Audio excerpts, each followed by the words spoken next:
importante es de que entre toda la ingesta de líquidos y secreciones que se produce a lo largo del tubo digestivo, que son como 9 litros, 7,5 litros son absorbidos a nivel del intestino delgado y se absorbe alrededor de 1,5 litros en el colon y 200 es producido por la materia fecal. Por lo tanto, la consistencia está directamente relacionada con dos cosas: el agua, la cantidad de líquidos que se ingresa. ¿Qué más? ¿Ah? La fibra, muy bien. Entonces de eso depende. Entonces la consistencia depende de la ingesta de fibra y depende de la cantidad de líquidos que van a ingresar. ¿Cuánto es la cantidad de líquidos normal? ¿Ah? ¿Qué? ¿Cuánto es la cantidad de ingesta de líquido normal de una persona? ¿Ah? ¿Cuánto? De 2,5 litros. 2,5 litros. 2 a 3. ¿Ah? 2 litros. Nunca más vuelvan a decir un número así. Si me dicen 2 litros, la persona que pesa 150 kilos, ¿cuántos litros va a necesitar al día?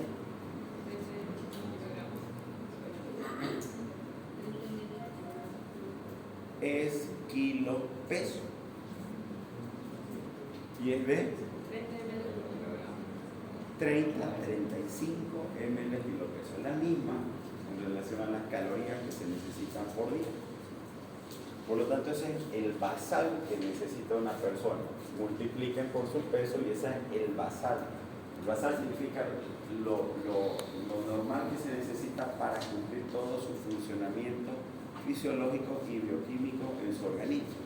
Esa es la cantidad. Entonces, 8 o 9 litros entre todas las secreciones que se manejan, la absorción intestino delgado maneja el 80%. Ojo con este detalle. Si yo sé que intestino delgado maneja 80% de la absorción, cuando hay un problema en intestino delgado, ¿cómo van a ser las deposiciones? ¡Abundantes! ¿Hay lógica o no? Sí. Si 7,5 litros es lo que maneja la absorción intestino delgado, si tengo un problema bacteriano, contaminación, intoxicación alimentaria, cualquiera sea el motivo, entonces por lo tanto van a ser cantidades de ese voluminosas. Y ese es uno de los datos importantes para poder diferenciar entre si el origen de la diarrea está en intestino delgado o está en intestino grueso. Y está más de lógico, ¿no es cierto? Alrededor de 1,300 ml se absorbe en el colon y con 200 ml que me sobra voy a tener que formar la consistencia de la materia fecal. Por lo tanto, si el problema está en el colon, ¿cómo van a ser la cantidad de deposiciones? En casa. En casa. En ser en casa. Estamos hablando de un tema de razonamiento directamente, ¿no? A partir de la fisiología. 3 o más deposiciones al día con moco o una con moco y sangre. ¿Listo? No hay más que perderse. Esto hay que entenderlo hoy y siempre. Desde que nacen hasta que se mueren. Todos, absolutamente todos. Los niños, los adultos, los ancianos, todas las etapas de la vida. La diarrea es un síntoma de autolimita, es un síntoma de autodefensa del organismo, que se autolimita. ¿Listo? Entonces, por lo tanto, es un mecanismo de defensa que su organismo va a emplear frente a alguna agresión que vaya a sentir su intestino delgado, su intestino grueso. Por lo tanto, alrededor del 80% de las diarreas agudas no necesitan, por lo tanto, el uso de antibióticos. Más todavía los menores de 5 años son causa viral. No necesitan antibióticos. Es un mecanismo de defensa, se autolimita por sí solo. Dependiendo del mecanismo fisiopatológico va a tener una cierta particularidad. Hay diarreas en las cuales yo no me preocuparía, aunque sean abundantes. Lo que hay que cuidar en lo abundante es la deshidratación y desequilibrio hidroelectrolítico, que se puede ver reflejado en la misma concentración y en el adulto mayor por el acceso a los líquidos, deshidratarse más, colapsarse más, hipotensar, falla renal y hacer un shock hipovolémico. Son lo máximo que puede pasar en un adulto mayor, ¿ya? Pero en una persona joven, ¿listo? Lo que hay que tomar en cuenta es buscar, identificar el mecanismo fisiopatológico. ¿Cuáles son los cuatro?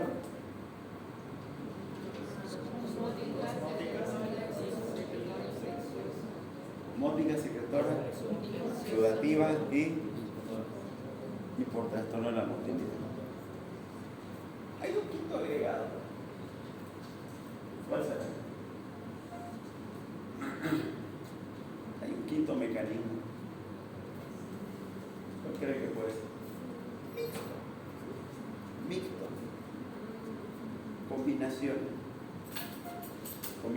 Agentes infecciosos cuando la causa es de causa sospechosa infecciosa, ¿no es cierto? Agentes infecciosos más comunes, bacterias, virus, parásitos en ese orden cuando son adultos. Puede ser por toxinas, drogas, enfermedad inflamatoria intestinal, colitis pseudomembranosa por uso de múltiples esquemas antibióticos, etc. Y estos son los cuatro mecanismos. La osmótica, presencia de sustancias osmóticas en la luz del intestino. ¿De qué intestino? Delgado. ¿Okay? Secretor, aumento de la secreción intestinal de iones. ¿En dónde está el problema? Intestino delgado. Inhibición de la reabsorción de iones por alteración de la motilidad. ¿Dónde está el problema acá? Delgado y grueso. Y secreción de moco, proteínas o sangre. ¿Dónde es el problema? Gruesos. Entonces hasta por el propio mecanismo ya yo sé dónde puede estar. Lo que ustedes que tienen que hacerse es dos columnas. Características cuando es el problema en intestino delgado y intestino grueso, de acuerdo al mecanismo fisiopatológico, edad, agentes más comunes, ¿listo? Y las características clínicas. Diarrea osmótica, acumulación de solutos no absorbibles en el intestino. Tomar un jugo de papaya con 5 cucharadas de azúcar, ¿listo? Y su salteña que le gusta el fin de semana. De repente alguien por ahí le dijo, pero come un poquito más de palta también, y vienen las revoluciones. El agua y el sol son atraídos hacia el intestino. Hay un desequilibrio, ¿no es cierto?, osmótico a nivel intestinal y por lo tanto el agua siempre acompaña al sodio. Atrae hacia el intestino, ¿no es cierto?, y son eliminados. Puede producirse una hipernatremia. ¿Por qué? Porque al absorberse se va a acumular en la dosis. Al no absorberse se va a acumular la sangre. Hipernatremia significa que hay un aumento de la concentración de sodio en sangre, ¿cierto? Entonces, por la hemoconcentración de la cantidad de líquido que tenía en la cantidad normal de sodio, disminuye mi cantidad de líquido y pareciera de que tengo más cantidad de sodio en relación a lo habitual. No corrijan, denle líquido para que vean cuál es lo real. Por eso a veces llego, yo paso visita y comienzo a descontinuar cosas que anda en el turno, pero ¿por qué esto no saque esto, no saque esto? Y al final me quedo con dos cosas o tres cosas. Y no significa que a más cantidad de cosas mejor para el paciente. Tienen que dar la mínima cantidad de efectivo. Punto. No se olviden, 85% de pacientes internados son de la tercera edad, pluripatológicos, polimedicados, geriátricos. Pacientes geriátricos, la cineria, los antagonismos, los daños que pueden haber por primer paso a nivel hepático, problemas renal, interacción, estrés, músculo, está todo interrelacionado. Entonces, mientras menos medicación haya, mucho mejor en ese grupo. Entonces, la diarrea, ¿cuál es el tratamiento acá? La diarrea disminuye con solo ayuno de 24 horas. ¿Listo? La carga osmótica se va a ir regulando y se acabó. Diarrea osmótica, causa exógena, significa que agarraron ustedes, le dieron algo. Lactulosa, sorbitol, folietilglicol, en quienes, en aquellos que quisieron hacer una limpieza de colon, en aquellos que tienen caloma, en aquellos que tienen constipaciones crónicas, etc. Fármacos antiácidos, que contienen magnesio, o el manitol para limpieza de colon también.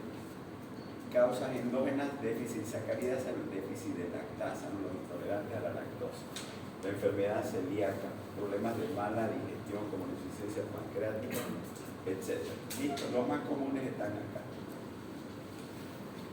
Diarrea secretora, ya, tuvo una importancia tremenda por allá por el año 1982-83, cuando hubo, ¿qué cosa? El cólera. Cuando hubo el cólera, su principal mecanismo era él, y ese era el que le tenían en aquel entonces. Los pacientes en aquel entonces, no, ellos sí estaban naciendo, ¿no? Pero lo que nos contaban ya después los profesores es de que los pacientes se morían uno tras otro. ¿Por qué se morían?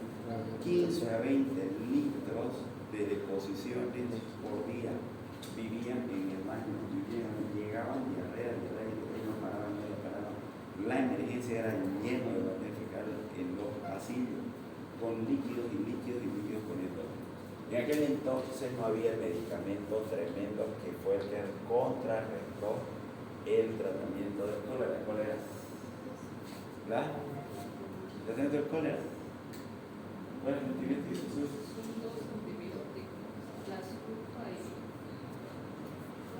¿Cuál?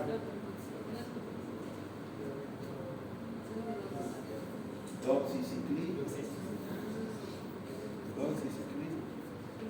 Entonces el cólera. Luego la E. coli también activaba algunos mediadores, diarrea mayoramnita.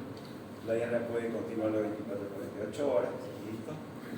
Por secreciones de iones igual.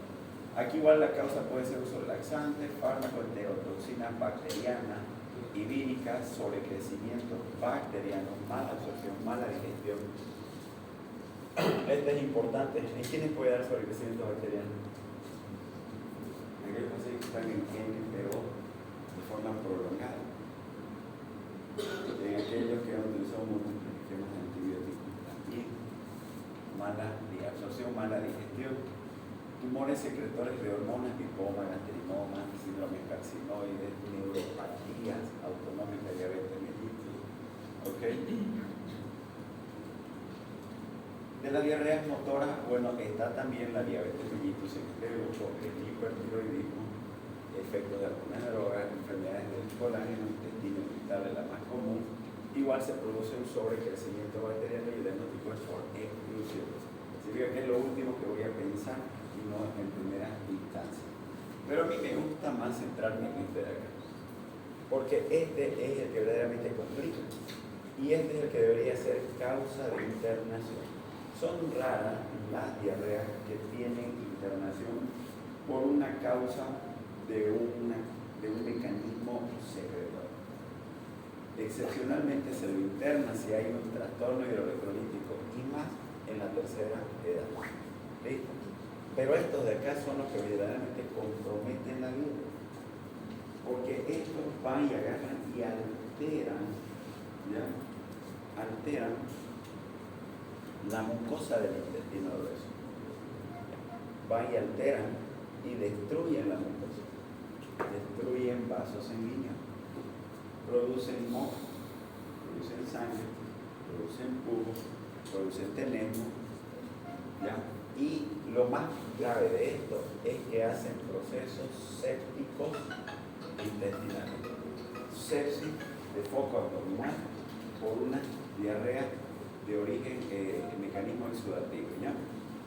Ahora, en relación a la colitis ulcerativa, la colitis ulcerativa comienza de distal hacia proximal. Hay la clasificación de Montreal cuando veamos eso. Y como comienza de proximal hacia distal, hay una inflamación de todo el intestino distal grueso. Por lo tanto, es más sugestivo para que pueda asimilar más fácilmente. Y no se trata de que sea diarrea, sino que dolor perianal o sangrado y deposiciones sanguinolentas. Ya hay que pensar en lo que es enfermedad inflamatoria intestinal tipo colitis ulcerativa. Entonces, ustedes cuando estén con un paciente que tenga diarrea deben ir a descartar que no sea mecanismo exudativo. No ha habido pus, no ha habido moco, no ha habido sangre, ha sido en escasa cantidad, etc. ¿Ok? ¿Ok? Y a partir de ahí, entonces, el objetivo principal de una diarrea es distinguir entre el proceso benigno autolimitado y la diarrea que son de importancia médica, que es lo que acabo de mencionar. Y para eso es importante, cuando ustedes estén en la emergencia el próximo año, a toditos los quieren internar bajo el denominativo de GECA. ¿Han escuchado eso? ¿No? Diagnóstico de internación, GECA, gastroenterocolitis aguda. Todo lo que había una temporada que todos subían con GECA y no todos son GECA. Es preferible internarlo como un síndrome diarreico agudo. Y para eso ustedes tienen que ir discriminando. ¿Cuándo es una gastroenteritis? ¿Listo? Solamente gastroenteritis. ¿Cuándo es una enteritis? ¿Cuándo es una enterocolitis? ¿Cuándo es una colitis? ¿Y cuándo es una gastroenterocolitis aguda? Acá enterocolitis y acá gastroenterocolitis aguda. Todas tienen particularidades diferentes. Cuando hablo para que se entienda y algo más fácil para ustedes, para que no piensen, escuchen, esto está más complicado que el chavo, van a decir después. Cuando hablo de un componente gástrico, estoy hablando de un dolor supraumbilical, hablando al epigastrio, con náusea, con vómito, con cefalea, ¿ya? Componente gástrico, componente intestino delgado, enteritis, deposiciones abundantes, dolor periumbilical. Las heces pueden ser espumosas, pueden ser esteatorreicas, amarillentas, flotantes, las heces, ¿listo? Y son abundantes. Y cuando el compromiso es de colon, son escasas, hay pus, hay tenemos, el dolor es infraumbilical, ¿ya? Y no calma con las deposiciones. Cuando hay un componente entérico, el dolor calma con las deposiciones. Ustedes van a ver que yo pregunto eso, para mí es importante. Después que hace caquita, ¿le calma el dolor de la barriguita? Sí me calma por el intestino delgado. Después que hace caquita, ¿le calma el dolor? No permanece. Y me duele toda la parte de abajo de la barriga. Voy al baño, pujo, sale un poquito y me siento más hinchado y siento que hay algo ahí que no sale. Pujo y no sale. Y siento que nuevamente tengo algo de nuevo y otra vez voy a los 5 o 10 minutos, no sale nada. Después me fijo y hay un poquito de moco ahí. Entonces, gastroenterocolitis es cuando el paciente tiene náusea, tiene vómito, dolor difuso en todo el abdomen, ese que ha sido voluminosa, pero que también hay jugo, que también hay tenemos, que también puede haber sangre. Entonces es importante que ustedes puedan encuadrar en cuál de esos casos están.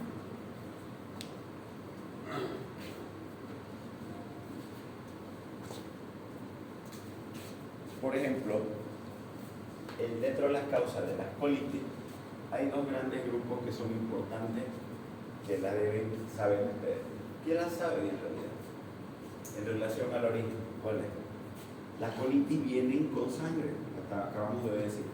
Y si es con sangre, ponemos el denominativo de disentería. Y la disentería puede ser AB. ¿Qué significa AB? Mediana o vacilar. Mediana, parásito. ¿Y vacilar por quién? Shigella. Por una toxina que se llama Shigella. En algún otro caso hay otras variantes que son las a nivel intestino delgado, las Escherichia coli, entero, toxina, entero, invasivo, entero, hemorrágico. ¿Cierto? Bien. Bueno, eso es lo que tienen que saber de la clasificación. Las repercusiones que le dije, hidroelectrolítica, concentración, hipocalemia, sepsis metabólica, shock, liguria renal aguda. Tiene que ir por ahí, ¿ya? No me perderse. Entonces, cuando ya ustedes conocen esos fundamentos básicos, ¿ya? Tienen que saber que una diarrea aguda que habitualmente se autolimita no debe pasar más allá de los 4 o 5 días. Aquella que sobrepase ese tiempo, bueno, entonces probablemente vaya a necesitar antibióticos. Lo otro que me interesa que sepan, en la clasificación, pregunten, tampoco lo saben. La gastroenteritis aguda o el síndrome de Raynaud se clasifica el síndrome de Raynaud se clasifica en aguda menos de 14 días, persistente más de 14 y crónica más de 30 días. ¿Listo? En relación al cuadro clínico con el eso, ¿qué me interesa? Esto. Y está todo relacionado, como hemos hablado al inicio.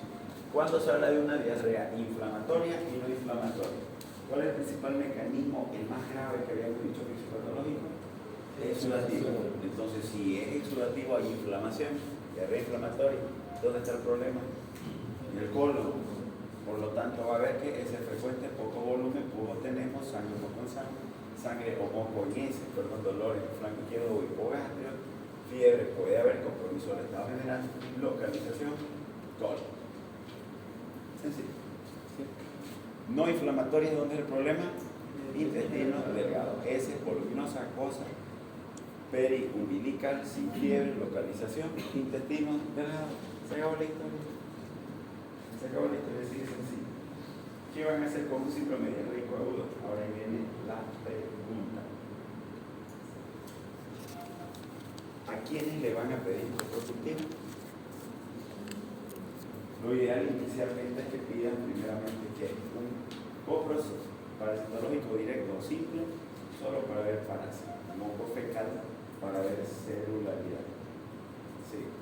Entonces ahí me interesa ver eso. ¿Cuándo voy a pedir un coprocultivo a partir de un moco fecal? Moco fecal para ver el moco, para ver si le da, para ver si hay sangre.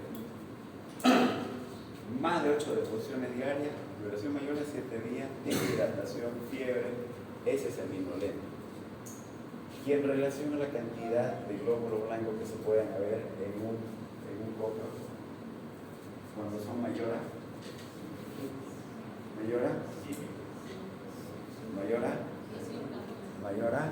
no has leído nada, ni siquiera el libro lo han leído, pero se lo voy a mostrar porque no lo estoy inventando.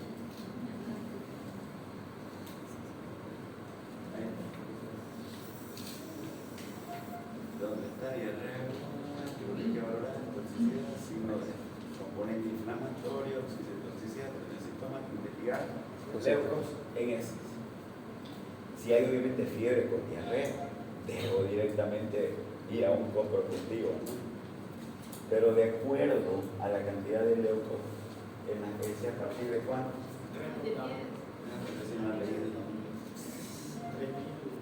Entre 3.000 y 10.000 estaban diciendo, más de 3 coprocultivos.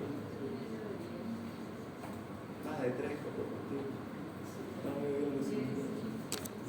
Negativo, valorar repercutivo, persiste la diarrea, valorar para un estudio de diarrea crónica, si es positivo, tratamiento específico. Se acabó la cosa. Y el tratamiento, si son parásitos, bueno, de acuerdo a tipo de parásito que cuente, si hay intestinos gruesos, por lo general, la nitazoxamida es una buena opción. Si es un tema de amebas, de yardia, para las amebas y yardia se tiene que pedir aparte del copro directo, lo ideal es pedir 0 los días para yardia y amebas. Eso no le van a informar en un copro directo. Y si le sale positivo, bueno, tienen la opción de metronidazol, tienen la opción de secnidazol, tienen la opción de timidazol, cualquiera de ellas son muy válidas.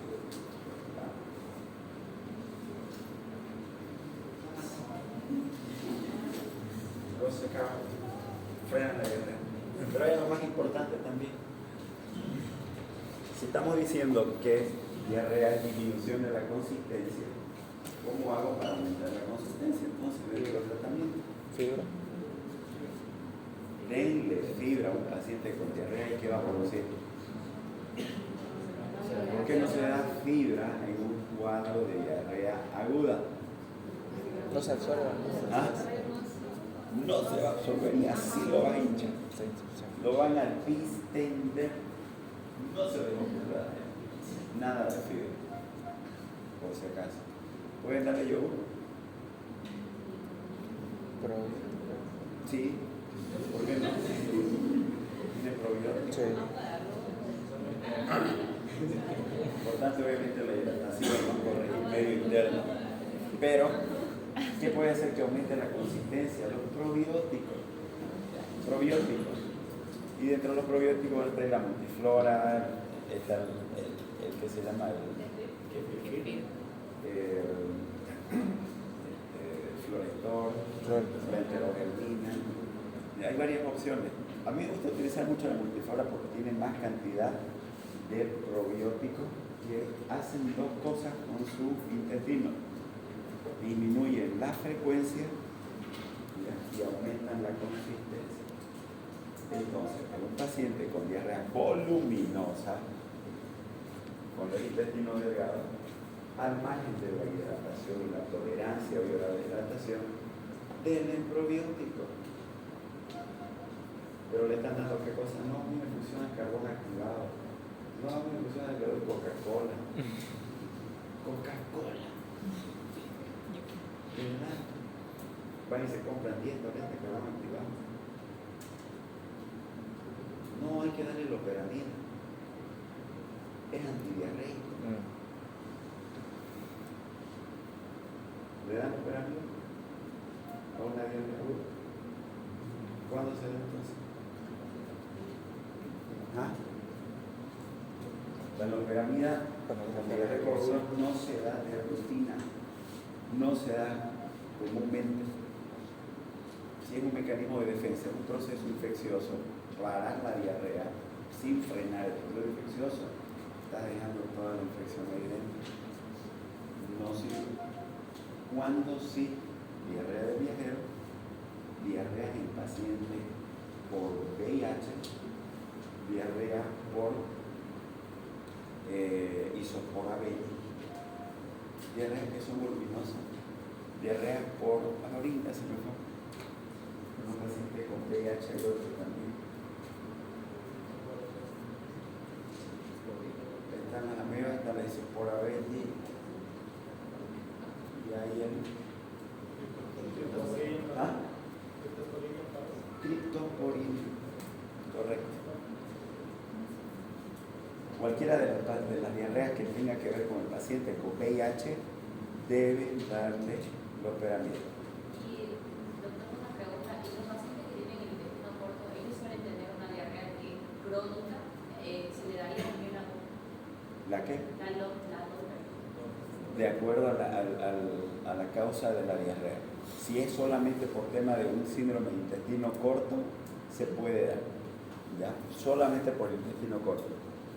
Lo más grave en los intestinos cortos que eventualmente no llegan con el enteritis, síndrome de intestino corto, hacen hiponatremia severa, hacen hipocalemia severa, se deshidratan rápidamente. Entonces lo más importante es corregir el medio interno. ¿Listo? No tiene mucha ciencia en el tema. Hay situaciones muy puntuales que deben conocer. La mayoría de las diarreas, volviendo a hidratar, corrigiendo el medio interno, dando su multiflora y sabiendo que darle una alimentación, corrige por sí solo. Por eso siempre, si eso es lo fácil, busque primero aquello que lo pueda complicar al paciente. Busque primero un mecanismo exudativo. Descartan eso. Está fácil de ver. Muy bien, viene la parte más bonita.